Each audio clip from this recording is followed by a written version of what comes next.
Good afternoon, everyone. Rich Sutter, Pete Coles, you and us, we're in the zone. We're in the zone, and college basketball season has erupted. It is like a volcanic eruption around the country with all the interest and everything that's going on. So we've got a lot to cover today. In the upcoming weeks, we're going to have a ton, a ton of coverage on a lot of different topics. But right now, we're just going to jump off with Feed 'em Fish, which is our opening segment of all the time, and have some fun with it. Because right now, there's a lot of fish out there, Pete. Yep. There's a lot of fish out there. So we're just going to start off briefly with some local news. The Celtics have dropped 2 games since last we've talked. They started off with a good start, but recently have dropped 2 games. I think what you're having also is I'm listening to some of the press conferences with Coach Mazzulla. There's just some criticism there that I think, and it could be a little bit valid, because in the 76ers game, they took north of 40 three-point shots. And they had been down a good part of the game, came back, made a run at it. I was watching a couple of games last night. It's amazing how some of these leads in the NBA just disappear like they do. But 76er game last night, a little similar to that, where they had a pretty good lead and then fell apart. But going back to the Celtics, and that's the way this team was crafted and built. So when you say they took north of 43s, I'm not sure the exact number. I think it was 48, which is a lot. You know, an average team is taking somewhere in the realm of 80 shots per game. And so if you're taking, 80 shots per game, that's, and 40 plus of them, over 50% of your shots are from three-point range. I think that on bad shooting nights, it's difficult to win. Right. And so they were in the game, made a good comeback. They have a ton of talent. What happens is people will then see when they start to shoot well, those numbers will go up. They'll win games convincingly when that happens. But it's a little bit of something I think we've talked about on the show before, is that there was an old expression in the Bronx, if you live with the jumper, you die with the jumper. Yep. And if you don't have a mixed bag, that has a whole lot of stuff in that bag. Because what happens also is then you're going to limit your free throw shooting. You're not going to score with your free throw points because you're not getting fouled, because they're wide open jump shots, but they're from 25 feet out, and people aren't going to contest them heavily. They'll contest them, play their position. Under the averages that many of the players taking the shots right now aren't above 40%. Right. And so what you have to do for me is to kind of prove to me mathematically that that's worth it. And some coaches have ascribed to it and really, really gone to it, that it's just as easy to take a three-point shot as it is a two-point shot. And I significantly disagree with that, because there are variances on the percentages of these shots from high to low. Let me give you an example. You got a wide open layup. Chances you're making that are in the 90% range. You get a foul shot, a free throw. Chances you're making that, if you're a good free throw shooter, in the 70-75% range. Sure. If you take a mid-range jump shot, your chances of hitting that shot are generally in the 40 to 50 range. When the ball moves side to side, meaning you reverse it, you pass it, a lot of people touch it, then your shooting percentages go through the roof. So if you're just going to have people catch it, throw it up the wing, dribble up and shoot three-point shots, 1 out of every 4 games you're going to be phenomenal. 1 out of every 4 games you're going to be phenomenal. And what I see as kind of a detriment for the Celtics is that they don't have the defense to carry that. Because one of the other detriments to a heavy three-point shooting team is you put your transition defense in deficit most of the night. Why does that happen? Because missed threes come out long. Yep. A lot of times they're rebounded by the guards themselves. No need for an outlet pass, no need to slow the ball down. They have it, everybody's running the wings, and your defense hasn't gotten back yet. That's simple physics. You're going to put more energy on a ball to get it that distance. You have to press the defense down Yeah. and then allow that shot to come. But if you don't press the defense down, you give the next offensive set a tremendous advantage over your defense. All right? We said it, Pete. Let the NBA hear that and resonate a little bit. College coaches seem to know that a little bit better, I think. The more you're going to, and this is what Mazzulla was saying. He's saying, well, we have good shooters, and this is our game plan. And I get all that. I get all that. But part of having a game plan is having the ability to amend and adjust that game plan as well. The other piece of it is, too, is if you're going to ascribe and subscribe to that type of offensive set, okay, you're giving up a whole lot of pressure points, meaning where the other team is getting frustrated. The other team's really, really getting beat down. Dunks and layups and pushing the ball down the floor and beating them down the floor while they're transitioning in defense. That's what really disrupts and defends a defensive unit. That's what really disheartens a defensive unit. So Celtic fans, I don't know. After the last two that I saw. And one was to the 76ers, very credible team, who are playing extremely well right now, There is a lot of ebb and flow to the NBA season. I'll certainly give it that. But as I said, my eyes don't lie. When I see something and when I watch it, I say, man, you better be careful about that, because if it continues, you're going to be sporadic. If it continues, good teams are going to get better shots than you. You don't see Joel Embiid laying out on the three-point line. He's working off that foul line. He's getting really, really good percentage shots. And if you look at some of the people in the NBA, look at some of their shooting percentages, you'll see those are some of the teams that are pressing the ball down to the defense, like pressing the ball down to the baseline. Like Derek Lively, playing as a rookie right now, doing really, really good stuff because he's around the basket and he's getting shots.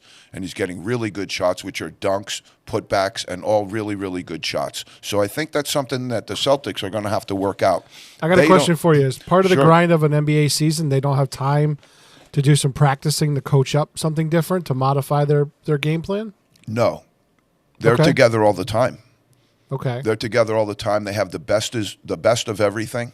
They have the best equipment. They have the best personnel. They have unlimited amounts of money to spend. So no, I don't. A friend of mine used to scout for the NBA. Okay. And he lasted with a team for very, very many years through a lot of different head coaches. And so we'd play golf together, and I'd say, "What's this guy like? What's that guy like?" And he would say, "Because I'm a scout, my whole life really depends upon that guy. How is his approach to scouting?" And so some coaches are more of the frame, I need to worry about what we do more than I worry about what the other team does. Other coaches are, you need to know what that team's doing and be able to stop it, and then you'll have a good chance at defeating them. If they can't run their stuff against you, you have a good chance to defeat them. So that's basically the tenet of what I was, just trying to say, is that basketball is correlated. Basketball is interrelated. And if you're going to really, really lump all of your eggs into one basket, you're going to be good when you carry that basket on Easter Sunday. But every other time when you don't shoot the ball well and you don't have the defense to sustain that coming back the other way, you're going to struggle. You're going to struggle. Sixers handled the Celtics the other night. They handled them. Okay, couple of injury updates. Anthony Davis didn't take long, played great. Now he's out. Jamal Murray for the Nuggets is out now and going to be out for close to a month. So a little bit of knick-knack injuries going on where players, I call those injuries where they'll return quickly. And then there's some more significant injuries, especially to Jamal Murray, defending champion Nuggets. That's a significant injury, and the length of the injury makes it more significant. Yep. So hope everybody heals up well and gets back to action, because it makes the game exciting when we got everybody out on the floor. To the Knick game the other night, a quick mention. It was a Wembayana garden party. It was his first time in New York on the most vaunted, the most esteemed basketball court in the country. And there's a great line that everybody used to say back home about Madison Square Garden. They would say, Everybody loves to play in Madison Square Garden. Michael Jordan, Julius Erving, everybody came to Madison Square Garden to give their best game. Everybody loves playing in Madison Square Garden except the Knicks.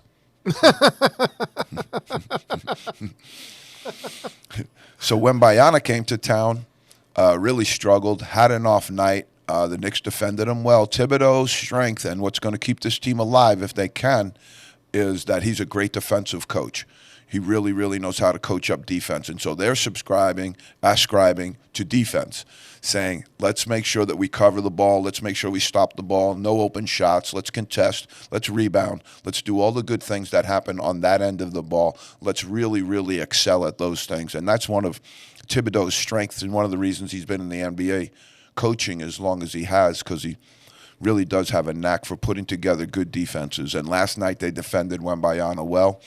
The Spurs never got off really in the game. The Knicks looked pretty good. The only thing that I would say, I think I put this on Twitter yesterday, Jalen Brunson of the Knicks, the point guard, the lefty, he's starting to remind me too much of James Harden. He's controlling, and it's one of the reasons Julius Randle, you see some of the body language from him out on the floor. That's part and parcel of, he thinks the guy's taking too many bad shots. You know, they have a good team around him, you know, not where he's Michael Jordan and the rest of the guys are not good players. You know, Brunson's a good player, but there's other good players on that team. I don't think they have any great players on that team, but they have some other good ones. And until maybe one of the reasons Brunson was moved out of the Mavericks, because they moved him out of Dallas when they had a pretty good point guard right there. They moved him out of Dallas and then brought in Kyrie Irving. So they move him over to the Knicks and comes to the Knicks, and the Knicks had a decent vibration going on with Randall and some of the other guys. And they got Hartstein now. They have some other pieces there, but he's controlling the ball way too much for me. I think it's a detriment to the Knicks. He's going to have to move it a little bit. A couple of shots he took the other night. I'm sitting out there watching the TV, and I just was like, wow. If I was playing with him, I'd be like, move the ball, pal. Send it around. We're all pretty good players here. We don't need to sit here and watch you just chuck it up every minute of the day. It's actually, it's tough to watch, actually, a little bit. All right, so we're going to dip into the college game for just a second. Bill Self has signed a new lifetime contract. He had a lifetime contract. I thought that was good. But now he has a new lifetime contract. And Kansas, you know, I'm a little surprised at this because they did just get reprimanded by the NCAA.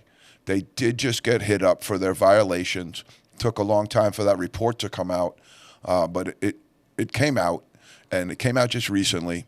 It was no glowing episode of the Kansas program by any means. And so now to do this, you know, with an increase in pay, and, you know, it's just what I talk about on the show a lot, you know. What kind of message are you sending? You know, when that happens, when those things occur, bang, bang, like that, you know, you sit there and say, either you don't care or you're sending the NCAA a message that they're not going to hold you back from doing what you want to do. But there is absolutely no reason to do this right now. And the Kansas administration, with all sorts of dollars moving around on these coaching contracts, the dollars come out of the students' tuition, the dollars come out of foundation dollars, the dollars come out from sneaker companies, television shows. They got dollars coming all over the place, you know. And to do this, after that, that's why we brought him into Feed 'em Fish today, because this is just not cool in my opinion. Something that they shouldn't have done, didn't have to do, could have done it at the end of the season in the summer when people aren't paying that much attention. But they chose to do it right at the beginning of the basketball season when they know it'd get a lot of coverage, and they made Bill Self the highest paid coach in the business. And I'm okay with that. He's a great coach, and that's what it should be. But these optics matter. It's the equivalent of an Englishman walking up, taking off his white glove, and slapping you across the face. It's just right. It's a great way to describe it. It's a great way to describe it. It is a slap in the face. It's a slap in the face to coaches who play clean.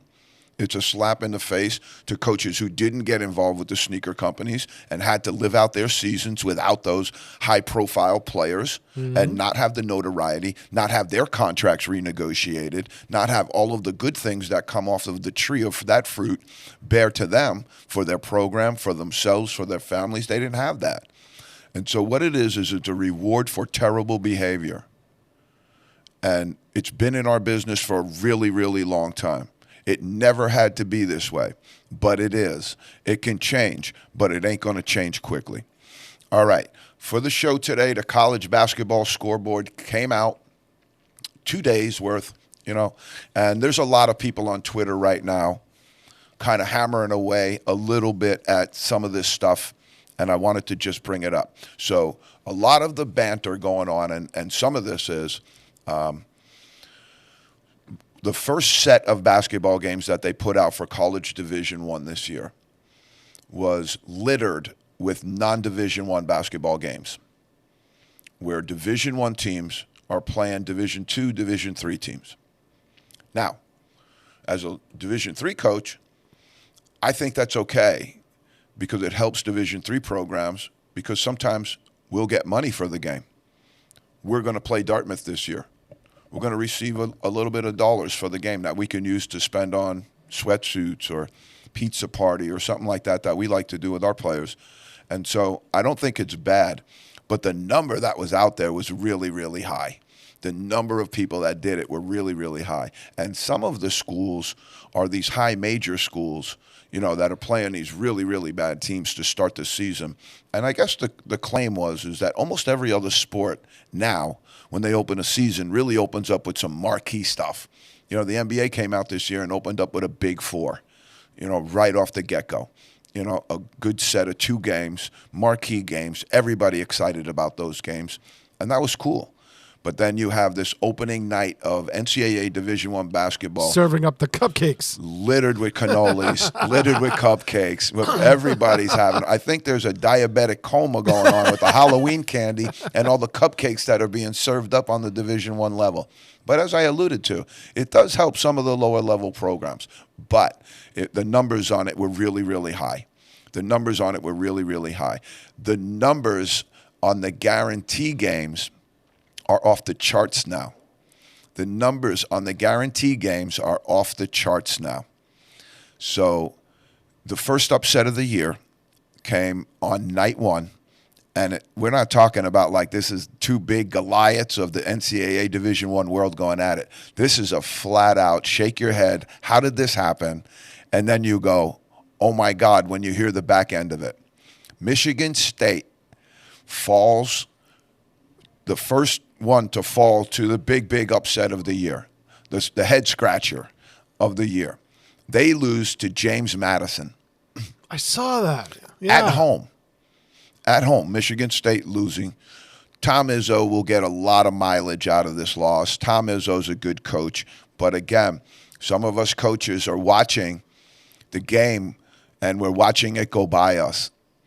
And so if you watch Izzo on the bench the other night, there was a couple of instances with some of his players, and then if you can read lips, the comments that he made to his coaches on the way back, they weren't positive.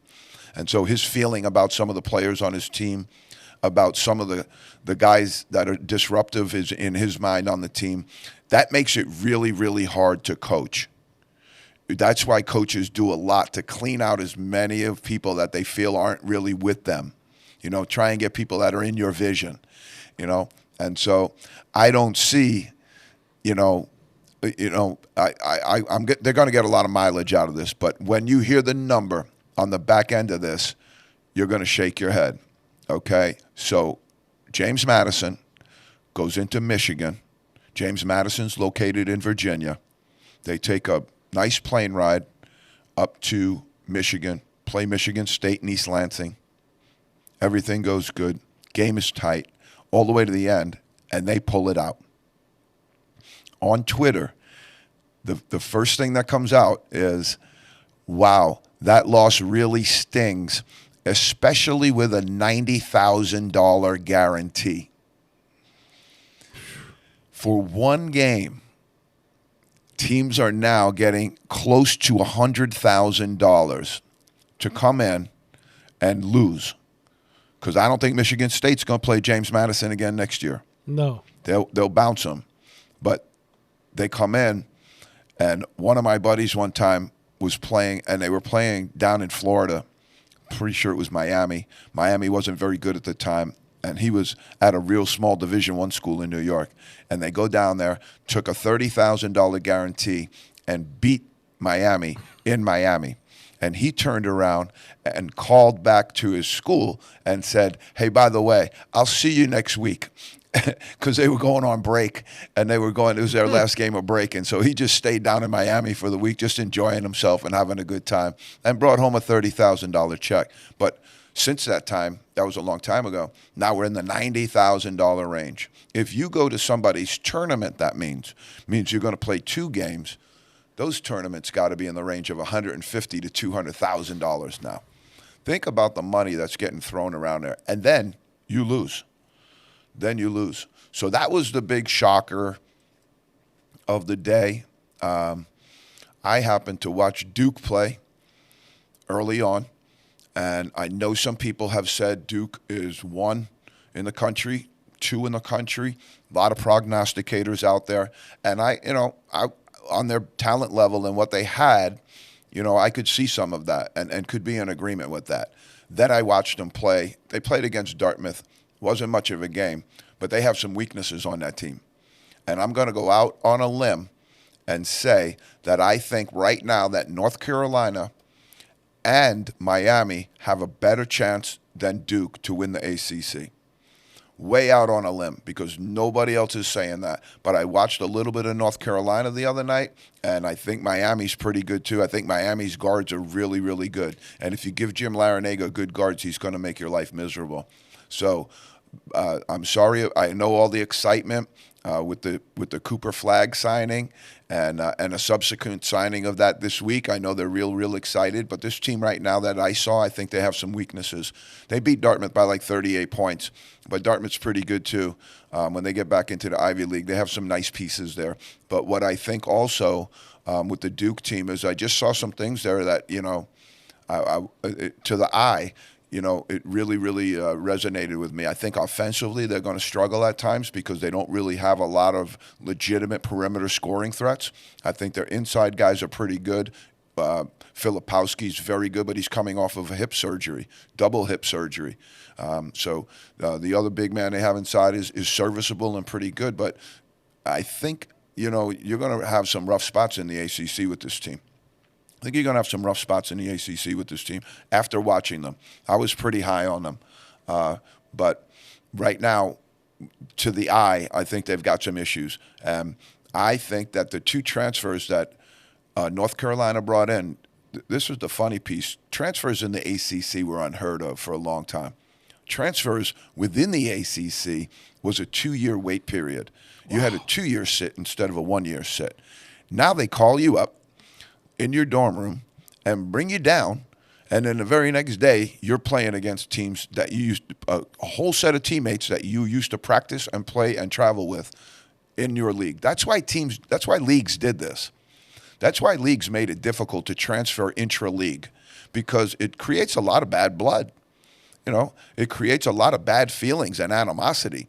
And as part of that whole thing, when we do throw the ball up, one of the things we should do is promote sportsmanship, collegiality, and those things. And when we're promoting the other things in our business models, it makes it difficult now to reconcile that with the players as well who see that. And so these things have ramifications that go a little bit beyond. But that being said, Cormac Ryan from Notre Dame and the transfer that they brought in from Stanford are both very good players and are going to add to Armando Baycoat, RJ, and I was a little surprised, but the phenomenal freshman that they had and had been talked about so much, Elliot Cadeau, played 16 minutes and came off the bench. So they have a good lineup, North Carolina. If they bring him and some other pieces off the bench, I think they have some good depth too. So this is obviously early, and Coach Shire and his group are going to have a lot of time to work with this team, but I saw some weaknesses there. UConn fans got a lot to be happy about this year, I think. I don't think there's going to be a lot of attrition there. They won the national championship, lost a lot of pieces, but sometimes that can be good if the right pieces are still in your program. And they have some right pieces in this program. Danny Hurley has made a metamorphosis as a coach and really leading that group well with solid philosophy, with good basketball. And he's, really got this thing. I think they're in the top 5. I think they're going to be in the top 5 this year. Husky fans are going to be happy, but what's going to happen to them also is they have a very, very rigorous league right now. The Big East is loaded. 3 teams in the top 25. Creighton is loaded and really good. And that's a tough trip. That's a tough trip. You go all the way across the country. You're playing in an arena that's loaded with Creighton fans. You're going to have a really, really good team that's well coached. You know, going in there and coming out with a victory is just, you know, when you look at the road trips and you know, and some of the ways that everybody can get caught up in that crowd environment, you look at it and you go, wow, you know, that's pretty wild. You know, second night in college basketball was also very ho-hum. You know, it didn't really jump out at you. Florida Atlantic played, and it was good to see a little bit of them because they're going to be in the area, as we alluded to, with the Springfield tournament, and that's going to be awesome. That's going to be really awesome. Vlad Golden, the big man. I'm very high on this man, Vlad Golden. I like him. He returned to school, really helped himself by doing that, I think. And he's looking pretty good. Their team, you know, in a couple of scrimmages, they had some tough times, but I think, you know, it'll be interesting to see what they look like when they get down here in December. Very well coached by Dusty May. And one of the reasons I think they're well coached is because they ascribe to defense. They play really, really good defense. And so I like that when I see that on teams because I know it gives you a chance to win every night. If you shoot well like the Celtics, you'll have a chance to win once in a while, you know, and go to 43s and shoot bad. See what happens to your defense. See what happens to your injuries and see what happens to all of your attrition when your team defense and morale gets broken because you're a chuck and duck operation. That's basically what we used to call it. You're a chuck and duck operation. They don't have the defensive apparatus to cover that with the group they have. They don't have the defensive apparatus to cover that with their depth either.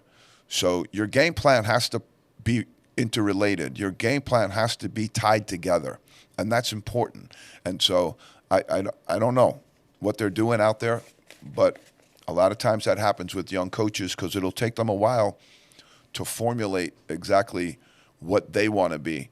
And that's why there's such a huge difference between college coaching and NBA coaching because the NBA program is so fast, so furious. You'll be on the road 4 straight games in a row. Boom, boom, boom, boom. You just lost all 4 of them, and you're coming home and playing the Lakers. So it's like being in one of these super conferences right now, right? Syracuse is going to go out and play Duke, North Carolina, Pitt, and Wake Forest in 1 week. Can go out and lose all 4 of those games.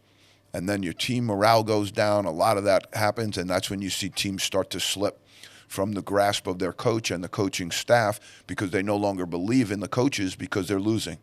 And so it's a cycle. It's a cycle. And every single coach in the country is like Atlas holding the world up, trying to keep his team together. It really is. It's daunting. It's daunting. It's a great job. But sometimes the holding is what tires you out. And what I say to our players all the time is, as coaches, we are only as good as what you feed us in terms of your effort, your intensity, and then we can work with that. We're only as good as that. And when we get teams to understand that, I think it takes a different level. But players have to understand that. You know, coaches only get fed. And when they get fed good stuff, they're great coaches. When they get fed bad stuff, they're bad coaches. Doesn't matter who's standing on the sideline. Same thing right in the studio. When the kids are into it and they're into it, you can tell. When they're not, it's just me doing it. Anybody out there got Netflix? You can watch this this thing it's called Super Pumped, and it was how this guy Travis Kalanick started and grew Uber, and had an idea that people would actually get in some stranger's car, ride around with somebody they don't know, pay that person, and have it, you know, be a workable situation where it would absolutely work. And instead of standing outside waiting for a cab, you know, now you got one right at your fingertips. So they hit the button right there. It's a really, really good, it's about 7 episodes, but the name of it is Super Pumped. And that's why that guy succeeded, because he was super pumped. And if you want to be successful in this business, you better be super pumped. And if you're not, you're going to get pumped. And that's the simple law of it. It's a jungle where the survival of the fittest and the strong survive and the weak get eaten. Vibration matters, effort and intensity matters, and what you're giving, you will get back.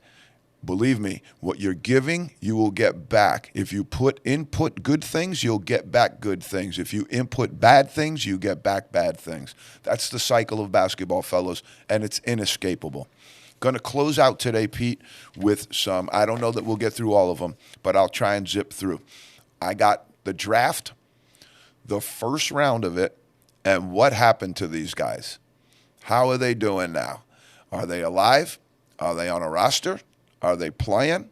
Are they in the G League? Are they on a two-way contract, which is something I had to educate myself onto this week. A two-way contract allows the NBA to expand their roster 3 extra players. So each team can keep 3 players that they can option between their NBA team and now their G League affiliate. So you have the Long Island Nets, and the Long Island Nets will get 3 players from the Nets that they have on two-way contracts. Something happens with Nick Claxton. Something happened this week with another one of their players, and they're on the injury list. Now you have those 3 players in order to bring up and fill out your roster.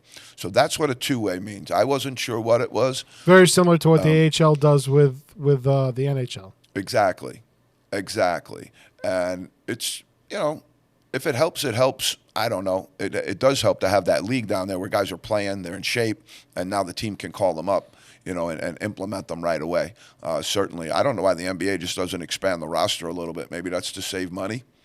I don't know, but 13, they could. Well, $60 million contracts are here, so And you can't get some guys who didn't get drafted some of that extra money. I don't understand that, but I think if you're on a two-way contract, you're getting paid. League minimum? You might be in the NBA league minimum, yeah. That's something I couldn't find. All right, so let's roll through it. Victor Wembanyama, the big man. Big Vic, he's been sensational at times, and at other times he's looked like a rookie. No surprise there. That's what happens in the NBA. And so he's been sensational, had some amazing games. They went in and blasted the Phoenix Suns. Went in and blasted them. He had 38 points, and he was the most dominant player on the game. Then you go back and look at the Knick game and say, wow, he didn't look great there. And he's been in foul trouble some. He'll have to adjust to that. And what the adjustment will be there is just because you're a hammer doesn't make everything a nail. Okay, you can't be trying to block everything. You can't be going after everything. And so you're going to have to learn to play position defense a little bit, contest shots and change shots as much as you block them. Because blocking shots often requires you to be off your feet. Contesting and trying to change somebody's shot, especially with his length, doesn't require you to be off your feet. My big concern with him is injury. And so when I'm on the show and I'm just throwing out that 2 cents free advice, stay on your feet, okay? Stay on your feet, because when you're leaving your feet and you're blocking somebody's shots or going after somebody's shots, you're going to wind up getting hurt. And so I want to see the young man survive in the league for the full year, because I think he's now, if he can be what he is, he's going to redefine this league a little bit, and I think that's exciting. Right now he's 19-8 and 1.7 assists, not bad. He did rise in the league shot block totals. I think he's second now. So he did quickly come up there with his 2.6 blocks. I'm giving that one an A. Brandon Miller from the Hornets. One of the things that I did in order to gain some idea of utility for the team, is the team using him? Does the team think he's important to what they're doing?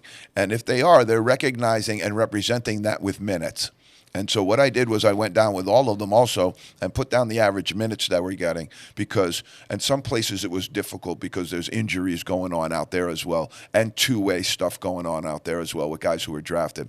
But to go down the line, to me, minutes, you're getting minutes. That's the coach's motivation, or that's the coach's inspiration. He can give a lot of minutes, or he can put you on the bench forever. And so that's the coach's power, and that's the coach's strength. Right now, they're throwing 31 minutes a game at Brandon Miller, and that's a lot for a rookie. That means they think he's going to be a good player. His numbers are very, very solid for the number 2 pick, 13 points a game, 4.5 rebounds, 1.7 assists, which is a really good number for a player of his size and his athletic and scoring ability. So I'm going to give that one an A as well. Pretty good. So far, we're up 2 A's. It's going to change quickly, though, Pete. This GPA It can't last, yeah. Yeah, right now we're taking our phys ed classes. Okay, so Scoot Henderson, the Blazers, I really thought had they saved Lillard for them, that would have helped Scoot Henderson a lot to mature, to grow, and to become a professional. Lillard is changing the dynamic in Milwaukee, so I understand why he wanted out and wanted to go there. But for Scoot Henderson's benefit, I thought it would have been good. Right now, he's averaging 8 points, 2.2, and 4.6. 4.6. I gave him a C because the 4.6 is significant. For a rookie, 4.6 assists, trying to run the team, being new to the group, you want to pass the ball, you want to ingratiate your teammates. Shaedon Sharpe in Portland is going to be their new star there.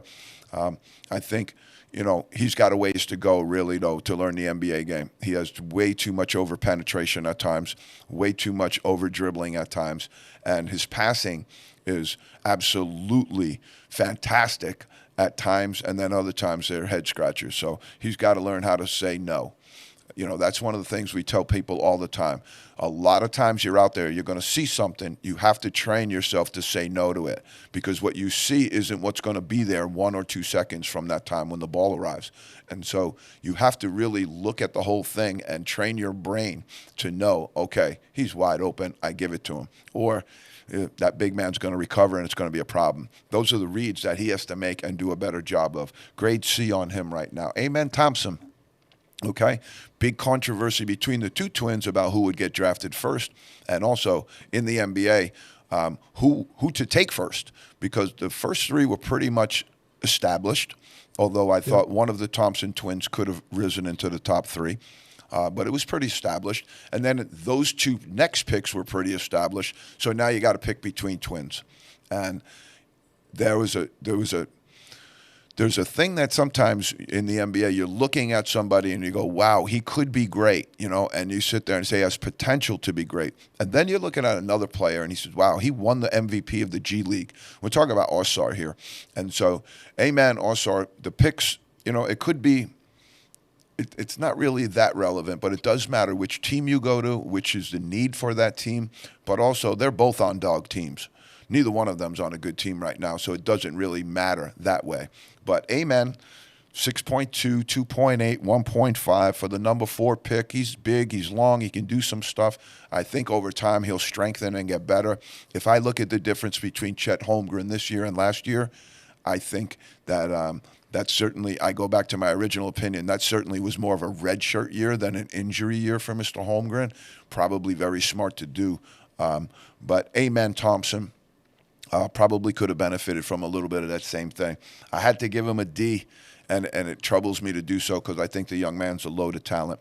Brother Ausar is doing really well, though. He was the MVP of the G League, and they passed over him to draft his brother, and I don't know why, because all indications were is that he was the more mature of the two and the more ready of the two.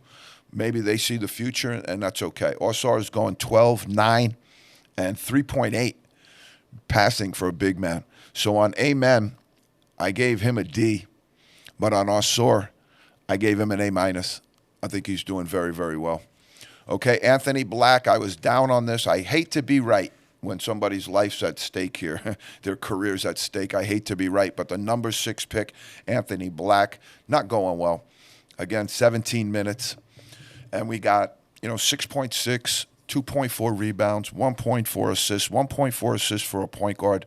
Not great, and 17 minutes. He's averaging 17 minutes. That tells you a lot. I gave it a D. The only reason I didn't give it an F is because it's early, and it might change a little bit. He has some talent, Bilal Koulibaly, the pick from France. He was Victor Wembanyama's sweet mate out there in that league. He's with the Pacers, traded to the Wizards. He's a D+ right now, because he's getting, 23 minutes a game has just risen. A little bit injured early on, which I think is going to be a problem with him. 6 points, 3.2, 1.7. A little bit of ho-hum, and he's on the Wizards where, he should be playing a lot more because they're terrible. They're absolutely terrible. 8, Jarace Walker, Wizards to the Pacers. When you see somebody up front here get traded, and this was, the Derek Lively, they swapped here a little bit. When you see that happen, the other team thinks that this guy's no good because why would they give him up? And so they took Jarace Walker because they knew that the teams around them wanted him. Okay? Right now, 3.3, 2.3, 1.7. He's shooting 33% from the field, and he's averaging 9 minutes a game. I'm sorry, Houston Cougar fans. I'm sorry to the NBA fans. That's an F. That's a great F. Taylor Hendricks in the 9 spot has played 2 minutes total the entire year. Been injured, bounced around a little bit, but 2 minutes total. He's had hamstring issues, which can be very, very difficult to heal, very difficult to overcome, especially in a game where you're going into as many sprints as you are, where they are. So not great. I gave him an incomplete, though, because he's been hurt. Cason Wallace, Kentucky, playing 22 minutes a game. I didn't like this pick. 8 points, 2.4, 1.4. I gave it a C+, though. I didn't like the pick, but, he's doing okay. Not doing great, not doing bad. I just don't think he's that good to be drafted in that spot. I think you could have got somebody better. Jett Howard, this is where the draft, again, went sour for me. When they started out with Wallace at 10 and then went all the way down through to 15, this is where the draft really went sour for me. Terrible selections, if you ask me. Jett Howard with the Magic, averaging 4 minutes a game, 0.7, 0.7, 0.3. He's shooting 25% from the field. I give him an F.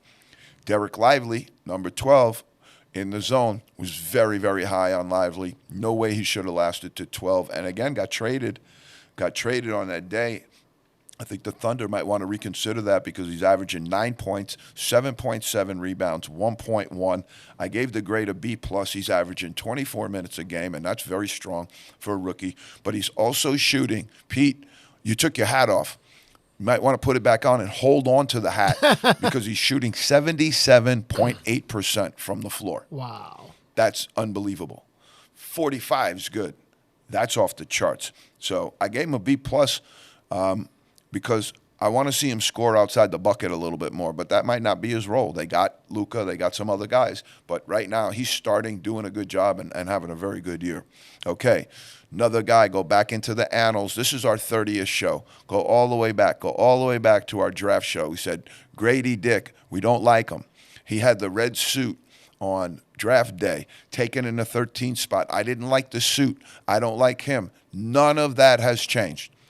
He's 3.6, 1.9, 1.0. He's getting 15 minutes a game. You have Scotty Barnes, one of the best prolific young wingmen in the game right now. You didn't need Grady Dick, and I'm giving you an F for it. Again, we're going into the Fs right here, right in this. This is where I said I didn't like it. Jordan Hawkins, okay, with the Pelicans. I like Jordan Hawkins. I thought that 14 was a little early. I'll be willing to say I was wrong on that one. 12.6, 4.0, 1.7. He was 27 minutes a game. I gave him a B+, 38% from the floor. He's got to pick that number up a little bit. Kobe Buffkin, didn't like him. Don't know why, but they were so high on him after 1 year at Michigan, but I didn't like him. Kobe Buffkin, 0.5, 1.0, 0.0. He's played 2 minutes the whole year. I give him an incomplete or an F because he's got a bit of a thumb injury.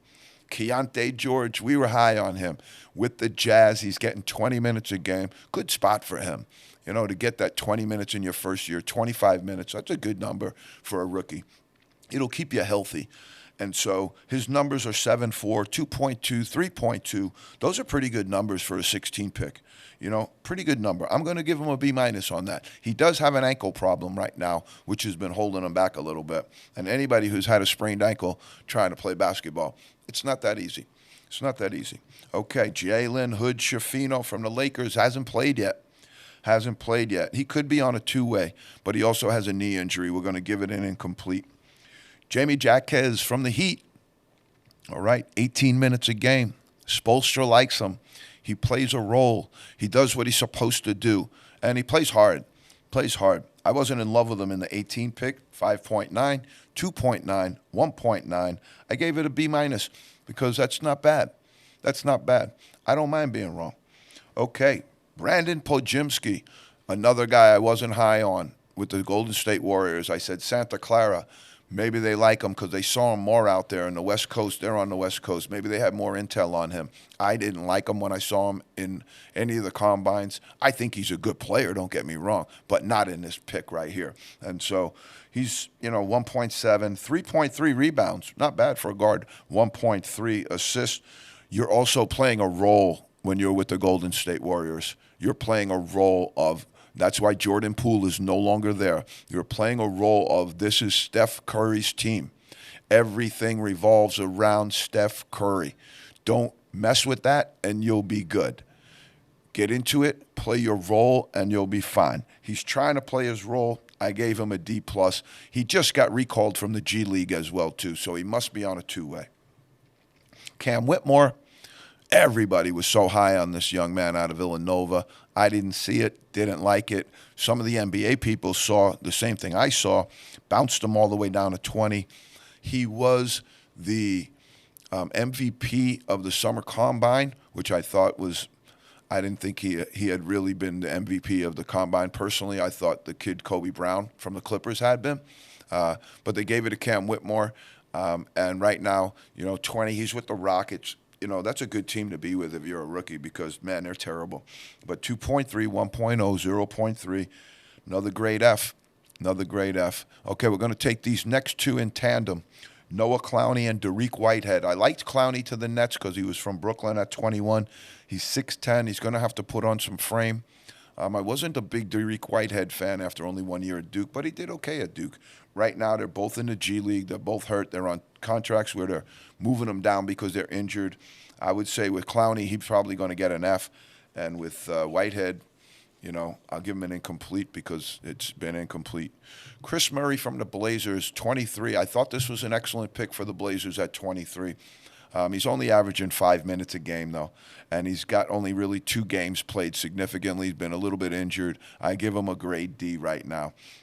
OMP, Olivier Maxence Prosper, was with the Kings, then to the Mavericks. He's averaging 1 point a game. I really, after watching this young man, thought he was going to get off to a good start, but possibly a little bit of injury, but he's 0-0-0. He's not playing at all. And right now I got him at grade F. 25, Marcus Sasser. I like this pick. Out of Houston, I thought he'll be a much. I think I said this on the show, and I think I'll say it again. He'll be a much better pro than Jarace Walker will be, who they took in the 7 or 8 spot. Much better pro than Jarace Walker. Marcus Sasser, and time will tell. Time will tell. Okay. But I think, where his numbers are at. He's averaging 9 points, 2.4, 2.8, and he's averaging 18 minutes a game for the Pistons. That's pretty good. I'm going to give it a solid grade B. I like the young man, and I think he's got a pretty bright future. He has good size for a guard, and that's what works in the NBA. If you look at Quentin Grimes for the Knicks now, and Bradley Beal, Booker, some of the guards, Jamal Murray, bigger guards are the thing in the NBA right now, and you can see why. You can see why. Everybody was real high on Ben Shepherd. I saw him a few times. You can see what people were high on. Right now, it has not materialized. 4.3, 1.3, 0.7. He's playing for the Pacers, 10 minutes a game. I gave it a D. I expected more out of him, especially the way the Pacers were talking about him. Could be. Could happen. All right, Nick Smith. Nick Smith, heavy load of Arkansas Razorbacks in this draft, and I didn't really go for any of them. Sorry. They were great college players, but I think that translation to the pros is not going to be that simple. Nick Smith, 1 point, he's played like a minute all year. He's having a knee injury, a little bit of problem adjusting.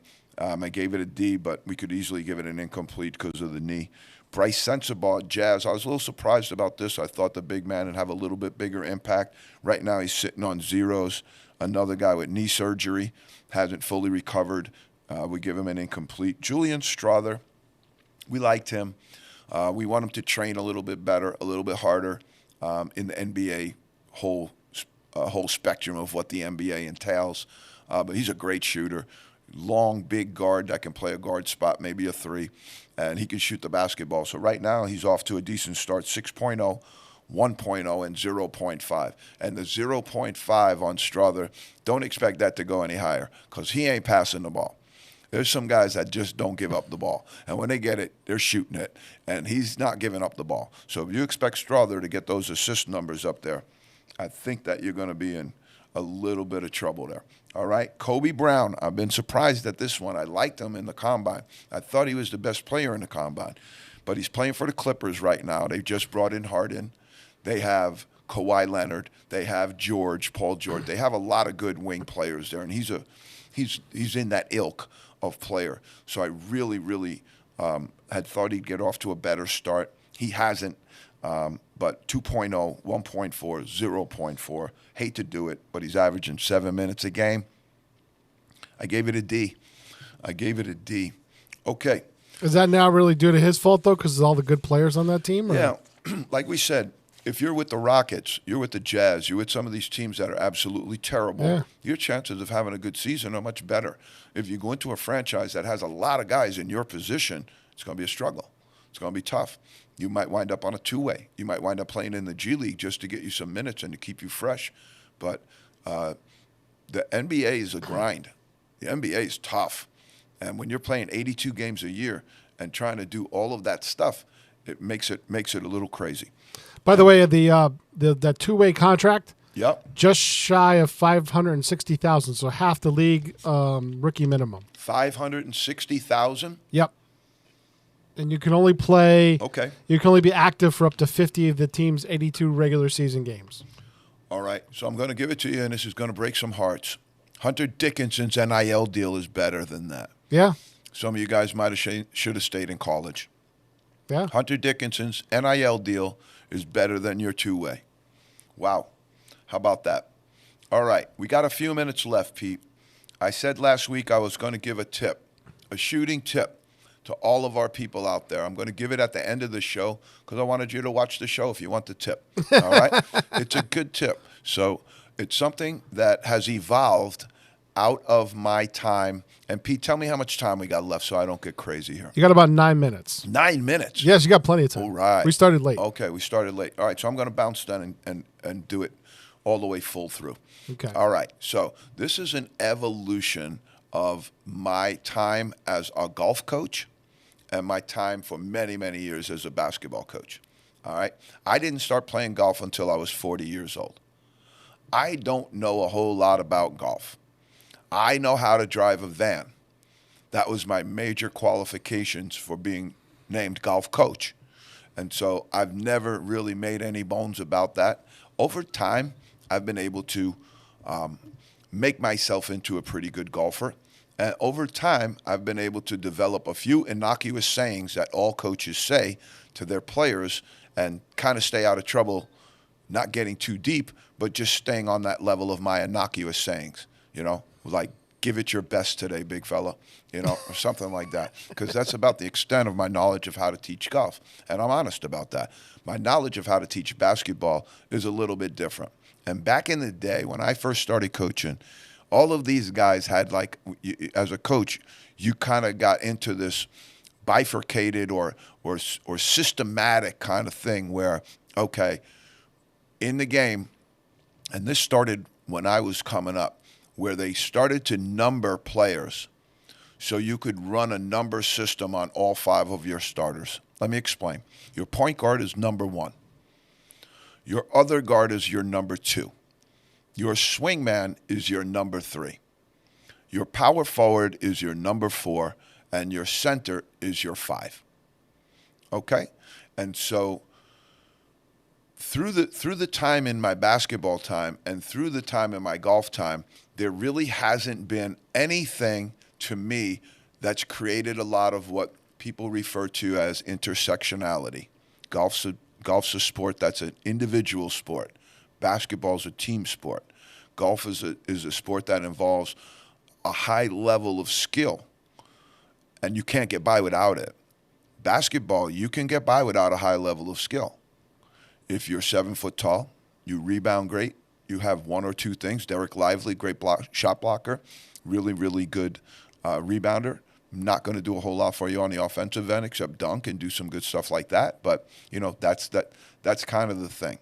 And so when you look to say intersectionality, it means could you take something from one and use it and utilize it in the other? And to this time, really, I haven't found a whole lot of that between golf and basketball. And it hasn't been because I haven't looked. It's just because my brain works kind of like a light bulb, where things just go off in the zone. It just goes off. And for a second to talk about in the zone, the impact of in the zone has been felt well beyond the Westfield area and beyond. But this thing is so lit that Pete, after only 3 episodes, got engaged. I mean, unbelievable. So what we're doing here is awesome. But what we're about to do, I think, is going to create some intersectionality. And it's going to create something for young people that I watch, or even Markelle Fultz, Ben Simmons, guys who struggle not only physically with their jump shot, but also mentally. Okay? There's a psychological edge to shooting. And amnesia is a good quality to have to be a good shooter. You don't remember anything. Take the next shot, step right into it, and go. Something about those gentlemen is, as we alluded to, they have basketball depression because they're stuck somewhere in the past and haven't been able to get out of there.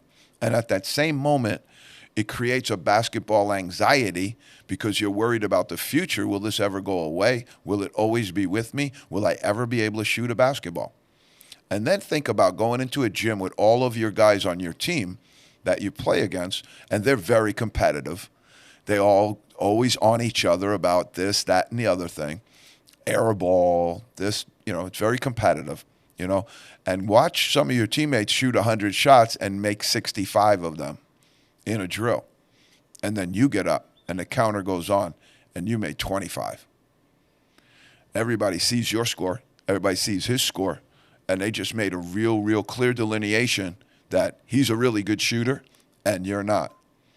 Okay? And so one of the fastest things you can do in basketball to improve your skill is to become a better shooter. But there's so much tied into it, the past, the present, and the future. Here's the intersectionality tip that I'm going to give to everybody. I hope somebody out here grabs it, likes it, because it came out of this. I like to work out. I go into the gym. Then sometimes my players will ask me to open the gym for them outside of our practice time. So let's say I'm in the gym at 6 p.m. and then at 7:30 I'm going to open the gym for my guys. All right? So I go in and I do my workout. At 7 o'clock I come out. Now I have a half hour to wait for them to come in the gym. So I can continue to work out, or I can do some stuff. But because I was trying to feel young again, I said, let's do some shooting. Let's do my Steve Alford drill, where I'm flipping the ball to myself and I'm just shooting the ball. And I'm shooting. And I started to think about this, and then it hit me. Then the light bulb went off. In golf, the thing that they'll tell you is everything in golf is related to your grip. Everything is the way you hold the golf club. And in golf, you can change your grip to a very strong grip where you're turning your hand in on the club, to a very weak grip where you're kind of turning your hand out on the club.